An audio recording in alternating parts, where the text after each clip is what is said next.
திரு செந்தில்வேல் அவர்கிட்ட இருந்து ஆரம்பிச்சலாம் அப்படின்ட்டு. இந்த கேள்வி அப்படின்றது திமுகவுக்கு எழுப்பப்பட்ட கேள்வி. அங்கே நாடாளுமன்றத்தில் நடக்குது. ஏன்னா ஆவேசமாக நிதியமைச்சர் பேசுகிறார். அப்போ வந்து கருச்சட்டை போட்டு எதிர்ப்பெல்லாம் தெரிவிக்கிறாங்க. இந்த கேள்விக்கு தாவேக்கா பதில் சொல்லுது. இந்த இடத்துல தாவேக்கா ஸ்கோர் பண்ணுறதா பார்க்கல. ஸ்கோர் பண்ணுறது இல்லைங்க, பெரியார் எல்லோருக்குமானவர். அதனால் வந்து தாவேக்கா பதில் சொல்லியிருக்கிறது அப்படிங்கிறது வரவேற்புக்குரியது தான். அதில் வருத்தமடைய ஒன்றும் இல்லை, மகிழ்ச்சிக்குரியது, வரவேற்புக்குரியது. பெரியாரை அடுத்த தலைமுறைக்கு கொண்டு போய் சேர்க்கக்கூடிய பணியை யார் செய்தாலும் அது வரவேற்புக்குரியது, மகிழ்ச்சிக்குரியது, பாராட்டுதலுக்குரியது. பெரியாரின் மீது யார் சேற்றை வாரி இறைத்தாலும் எல்லாருமே வாங்க, எல்லாருமே பதில் சொல்லுங்கள். அதிமுக பேசியிருக்கணும், எல்லாருமே பேசியிருக்கணுங்கிறேன். ஏன்னா எல்லோருமே யாரை தான் கொண்டாடுறீங்க? பாஜக பேசாது, நாம் தமிழர் பேசாது. ஏன்னா இந்த இரண்டு பேரும் பெரியாரோடு முரண்படுகிறார்கள். பெரியாரை ஏற்றுக்கொண்ட எல்லாருக்குமே பதில் சொல்ல கடமை இருக்குது, எல்லோருமே பதில் சொல்ல வேண்டும். பெரியார் வந்து நேற்று வரைக்கும் ஏன் பதில் சொல்லணும்னு கேட்டீங்கல்ல? யார் பதில் சொல்லணும்? தாவேக்கா இதை பற்றி பேசவே இல்லை அப்படின்னு. அப்போ பதில் சொல்லாத போது ஏன் பதில் சொல்லலைன்னு கேட்குறோம். பதில் சொல்லும் போது பாராட்டவும் செய்யணும்ல, அதுதானே நியாயம். இப்போ பதில் சொல்லாத போது ஏன் பதில் சொல்லலைன்னு கேட்கறதுக்கு உரிமை இருக்கக்கூடிய எங்களுக்கு ஏன் நீங்கள் இப்படி செஞ்சீங்க அப்படின்னு பெரியாருக்காக ஒரு குரல் தாவேக்காவிலிருந்து வரும் என்று சொன்னால் வருவதை பாராட்டுவது தானே நாகரிகம். அப்பவும் திட்டிட்டு கூடாதுல்ல. அப்போ எங்களுக்கு எனக்கு எந்த உள்நோக்கமும் இல்லை.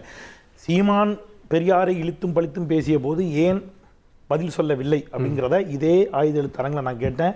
அருமை சகோதரர் ராஜ்மோகன் இருந்தார், அவர் நேரலில் இருந்தார். அவர் சொன்னார் பதில் சொல்லியிருக்க வேண்டும் என்பதான் என்னுடைய கருத்தும், பதில் சொல்லுவார்கள் அப்படிங்கிறத அவர் வந்து அவருடைய பார்வையில் சொன்னார். இப்போ பதில் சொல்லியிருக்கிறாங்க. ஒருவேளை சீமான் ஒரு பெரிய பொருட்டாக மதிக்கலை அப்படின்னு நான் புரிஞ்சுக்கலாம்னு நினைக்கிறேன். சீமான் ஒரு பெரிய பொருட்டாக அவங்க நினைக்காம இருக்கலாம். இவர் ஒரு ஒன்றிய அமைச்சர், நாடாளுமன்றத்திலேயே சொல்லுகிறார். எனவே அதுக்கு நம்ம பதில் சொல்ல வேண்டிய தேவை இருக்கு தான் நினச்சிக்கலாம். அல்லது சீமானுக்கு பதில் சொல்லாத போதே நிறைய எதிர்வினைகளும் கேள்விகளும் வந்தன. ஸோ இதற்கும் வரக்கூடும், எனவே நம்ம சொல்லலாம் அப்படின்னு கூட நினச்சிக்கலாம். எதுவாக இருந்தாலும் தாவேக்கா தரப்பிலிருந்து அதிகாரப்பூர்வமாக ஒரு அறிக்கை வந்திருக்கிறது. ஓகே, அது வந்து வரவேற்புக்குரியது, பாராட்டுதலுக்குரியது. நான் வரவேற்கிறேன், பாராட்டுகிறேன். சரி, கேட்போம். நான் ராஜ்மோகன், இந்த கேள்வி கல்வித்துறை அமைச்சர் மன்னிப்பு கேட்குறாரு. ஆனால் பெரியார் விவகாரத்தில் இவ்வளோ விஷயங்கள் அவர் பேசியிருக்காரு, அதில் நீங்கள் என்ன பண்ணீங்கன்னு கேட்குறாங்க. கேட்டது திமுக எம்பிக்களை நோக்கி.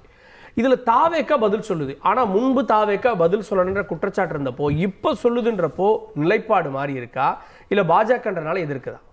அன்பு சகோதரர் குறிப்பிட்டதைப் போலவே சரியான நேரத்தில் சரியான பதிலடி தருவோம் தான் நம்ம குறிப்பிட்டோம். தந்தை பெரியார் என்பவர் ஒரு கட்சிக்கு சேர்ந்தவர் கிடையாது. இந்த சொல்லப்போனால் ஒரு மாநிலத்திற்கு முடக்கப்பட்டவரும் கிடையாது. அவர் ஒட்டுமொத்த மாணோடு சமூகத்திற்கும் தேவைப்படக்கூடிய மிக முக்கியமான ரீஃபார்மேஷன் சிந்தனையாளர். அவரின் மீது காலம் காலமாக அவதூறுகள் சுமத்திக்கிட்டே இருக்கீங்க, இனியும் சுமத்துவாங்க. காலத்தை கடந்து வாழ்ந்து கொண்டிருக்கக்கூடிய ஒரு மாபெரும் சிந்தனையாளர் எங்களுடைய கொள்கை தலைவர். பிரச்சனை என்ன? இந்த மண்ணுரிமை சார்ந்த விஷயங்களில் திமுக அங்கே பேசிக்கிட்டு இருக்கிறாங்க. டீலிமிட்டேஷனாக இருக்கட்டும், தொகுதிவாரி கணக்கெடுப்பாக இருக்கட்டும், சாதிவாரி கணக்கெடுப்பாக இருக்கட்டும், மண்ணுரிமை சார்ந்து மாநில உரிமை சார்ந்த எல்லா விஷயத்திலும் மும்மொழி கொள்கையாக இருக்கட்டும், மாநில உரிமை சார்ந்து பேசுகிற பொழுது திமுக, அதிமுக, பாமக, விசிக பக்கம்தான் தாவேக்காவும் நிற்கும். அங்கு பொலிட்டிக்கலி அரசியல் அனாதையாக்கப்பட்டு இந்த தமிழ் நிலப்பரப்பில் கைவிடப்பட்ட நிலையில் பாஜக நிற்குது. இப்போ யோசிக்க வேண்டியவங்க அவங்க தான்.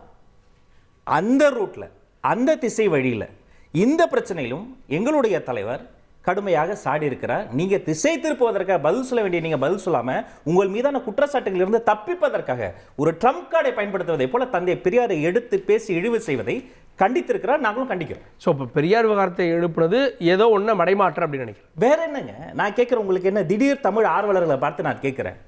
அவர் தமிழ் விவாதம் வந்து மும்மொழி வேணுமா வேணாமா, அதோட தமிழ் வந்து மும்மொழி வந்தால் என்ன ஆகும் அப்படின்ற ஒரு விவாதம் போகிறப்போ தான் அதை வைக்கிறாங்க. அப்போ தமிழை பெரியார் இப்படி சொன்னாரே அப்படின்னு அந்த என்ன சொன்னார்ன்றது படித்து காட்டுறாங்க.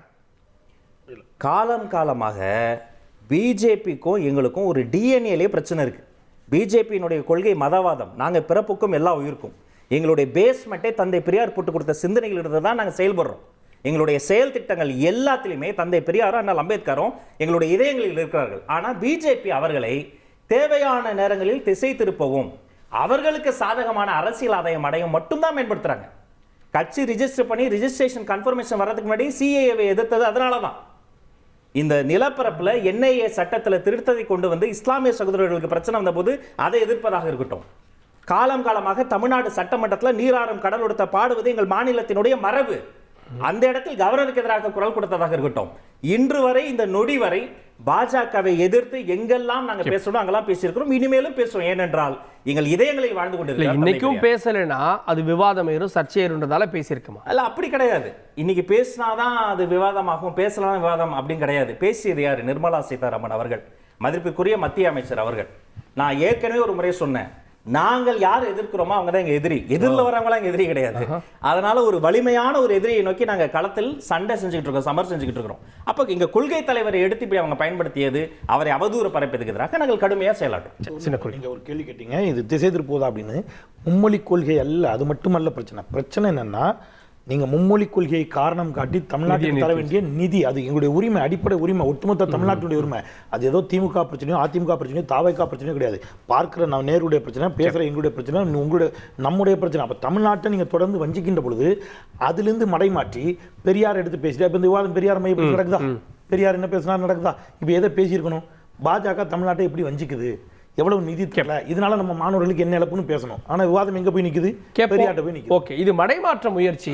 ஏன் இங்க பெரியாரை பத்தி பேசணும்?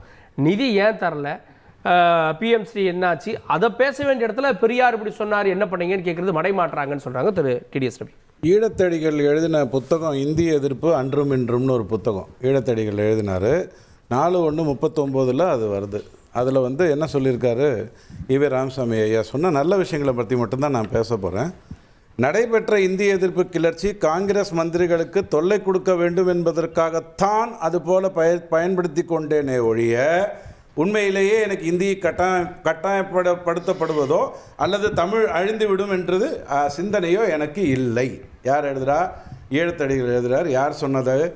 என்ன சொல்கிறாரு? தமிழ் அழிஞ்சிடாது, இந்திய எதிர்ப்புலாம் என்னுடைய பிரச்சனை இல்லை, காங்கிரஸை கொஞ்சம் டிஸ்டர்ப் பண்ணோங்கிறதுக்காக நான் அதை ஒத்துக்கிட்டேன். இல்ல இல்ல நீங்க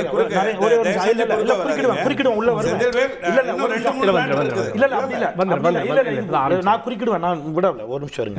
அப்படி இல்லை, அப்படிலாம் இல்லை. நான் இப்போ அவர் ஈழத்தடிகள் சொன்னார், நான் அம்பேத்கர் சொன்னதை எடுத்து பேசணுமா? இப்ப எதுக்கு எதுக்குன்னா இது என்ன ஒரு நிமிஷம்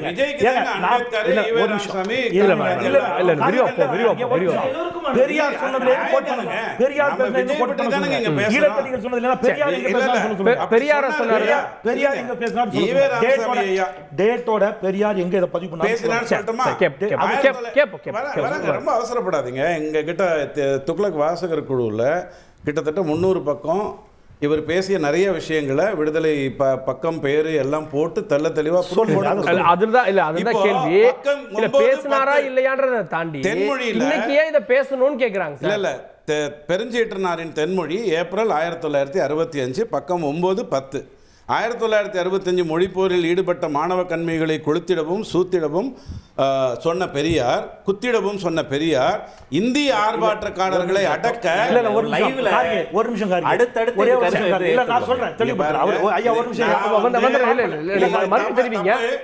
இந்திய ஆர்ப்பாட்டக்காரர்களை அடக்க எரினையும் தீப்பெட்டியையும் கத்தியையும் எடுத்துக் கொள்ளுங்கள் என கழக தொண்டர்களுக்கு நான் கட்டளையிட்ட பின் தான் போராட்டம் அடங்கியது. ஆடியோ வீடியோ ஆடியோ வீடியோ இருக்கு. ஒரு நிமிஷம் காரிக்கு நான் சொல்றேன். ஒரு நிமிஷம் புத்தகம் இருக்குங்க. ஆடியோ வீடியோங்கிறது பெரியார் ஐயா காலத்துல எங்க இருந்தது? சார் யூடியூப்ல போய் பாருங்க சார், எத்தனை ஆடியோ இருக்கு, எத்தனை வீடியோ இருக்கு. அப்படி பார்த்தா audio video evidence audio video இந்த ஒண்ணு மட்டும் கேட்டுங்க. ஒரு நிமிஷம். 1930களில் இருந்து நடக்குது ஹிந்தி எதிர்ப்பு போர். ஆமா ரைட்டா? 30களில் இருந்து பெரியார் ஹிந்தி எதிர்ப்பு போராட்டத்திற்காக நீதிமன்றத்தால் தண்டிக்கப்பட்டு சிறை சென்றிருக்கிறார். நீதிமன்ற ஆவணங்கள் இருக்குது. இல்லன்னு மறுப்பாரா இவர்? ரைட். இருங்க ஒரு நிமிஷம் இருங்கய்யா. 65ல என்ன சிக்கல் நான் சொல்றேன், இவர் சொல்றதுல 65ல என்ன சிக்கல் அப்படின்னா, பார்ப்பனரான ராஜாஜியோடு திமுக கூட்டணி வைத்தது என்ற கோபம் பெரியாருக்கு இருந்துச்சு. பெரியாருடைய பார்வையில, பெரியாருடைய பார்வையில, என்னுடைய பார்வையில, பெரியாருடைய பார்வையில அந்த கோபம் இருந்துச்சு. அவர் வார்த்தைகள்ல அந்த கோபத்தில் அவர் திமுக மீதான விமர்சனங்களை வைக்கிறார், திமுக எடுத்த போராட்டங்கள் மீதான விமர்சனங்களை வைக்கிறார். ஆனால் ஒரு பகுதி எடுத்துட்டு நீங்க பேச ஆரம்பிச்சீங்கன்னா அம்பேத்கர் எழுத்தும் பேச்சும் உங்க நேரம் தான் சார். ஒரே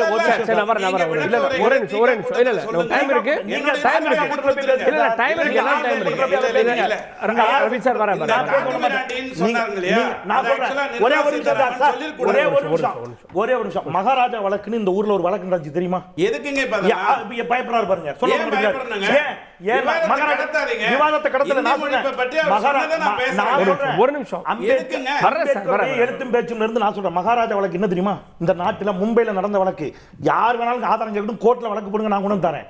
இந்த நாட்டில் எந்த சாதி பத்தி நான் பேசுவேன், தேவையில்லாத பயப்படாத பாருங்க. எந்த பயப்படாதீங்க சார் பயப்படாதீங்க சார். எந்த சாதி தகவல் சொல்றேன். அம்பேத்கர் எழுதின புத்தகம். எந்த சாதி பெண்களாக இருந்தாலும் அவர்களை கண்ணிகளிக்கும் உரிமை வைரவ பார்ப்பவர்களுக்கு இருந்துச்சு. அம்பேத்கர் எழுதிய புத்தகம். இல்ல சார் இல்ல சார் கோர்ட்ல விவாதத்துல கொண்டு வர விவாதத்துல கொண்டு வர நீங்க ஒரு நிமிஷம் விவாதம் வாங்க வேதத்துல என்ன சொல்லி பேசுறோம், பெண்களை பத்தி என்ன சொல்லி பேசுறோம். சரி ஒரு நிமிஷம் இல்ல விவாதம் அதுக்குள்ள கொண்டு போறேன். நான் சொன்னேன் இல்ல ஒரே நிமிஷம் ஒரு நிமிஷம். ஏன் நிர்மலா சீதாராமன் பெரியார் பேச்சு எடுத்தாரு? ஏன் நிர்மலா சீதாராமனுக்கு விஜய் பதில் கொடுத்தாரு? இப்போ நடப்பரசியல் என்னன்னு பேசுவோம். நான் வரலாற்றுக்குள்ள போனா எல்லாம் வரலாறு புக் எடுத்து வச்சுட்டு விடுதலை நாடுகளை வச்சு வரிசையா வச்சுட்டு தான் நான் ஷோ பண்ணுவேன்.